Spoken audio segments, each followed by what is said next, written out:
Guess what we're drinking today? But wait, if it's your first time to Sipping Tea with Eve, welcome. I'm Eve. Sipping Tea with Eve is a relaxed space for us to take care of ourselves, reflect on lessons, happy dance on blessings when it comes to how we show up as leaders. Let's get this tea brewing.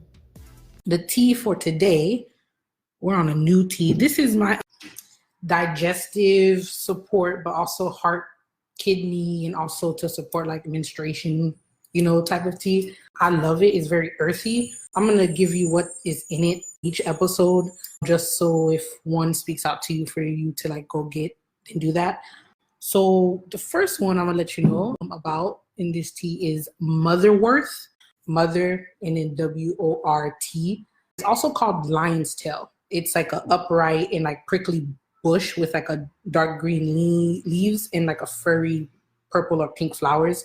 It's native to Asia and southeastern Europe, but it could be found everywhere. So it's in the mint family, but it doesn't smell like mint per se, but it's really good, like I said, for like heart disease, anxiety, and irregular menstruation.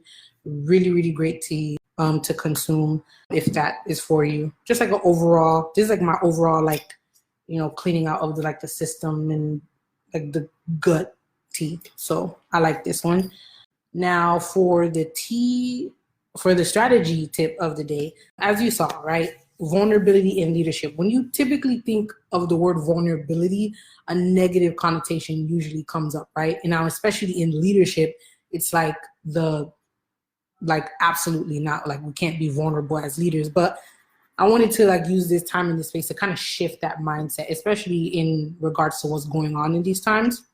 So I'm going to read this excerpt. It's from Theodore Roosevelt, speech that he did in 1901.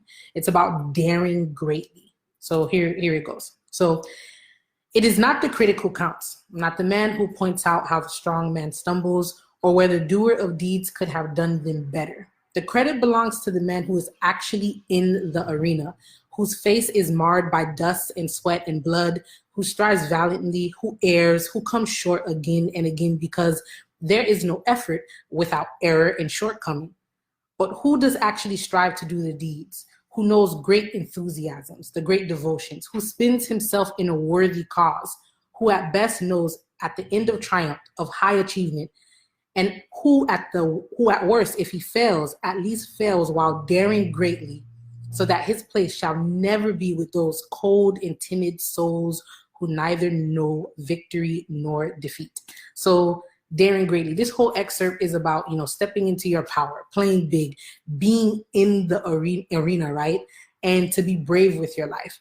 And being that leader, right? If you deem yourself a leader, being in the arena is a choice, right? And it's not the choice to necessarily risk failure because, we heard all about face being marred with dust and blood and sweat and tears. If you're an entrepreneur, if you're a CEO, if you're just starting out your business, it takes a lot to get started, right?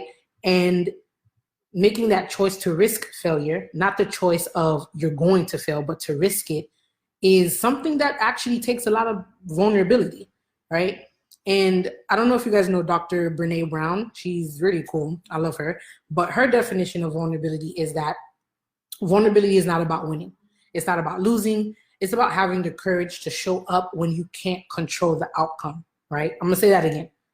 It's about the courage to show up when you can't control the outcome. It's not weakness, right? And for her and her research studying shame and bravery and courage, researchers say that they can measure how brave you are by how vulnerable you're willing to be, right? And vulnerability is showing up in leadership. Leaders are asking that other leaders become more vulnerable, right? Taking the time to slow down, to, make sure that your leadership is not inspired by, what you should be telling people to do, but you should be inspiring people about how they think, right? Because how you think informs your actions.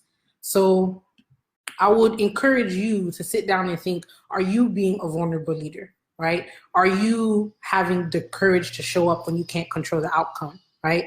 Because in business and in life, there's so many things that we can't control the outcome for, but being able to step into a place where you can be vulnerable and allow other people to be vulnerable with you, I think beautiful things can happen. So that's what I'm practicing these days, is being a leader that, deems vulnerability as a value, right? As a strength and not a weakness. So that right there is the strategy tip of the day with Sipping Tea with Eve. I hope that was helpful. You know, this is good. Stay sipping, enjoy your day, and I'll catch up with you guys next time.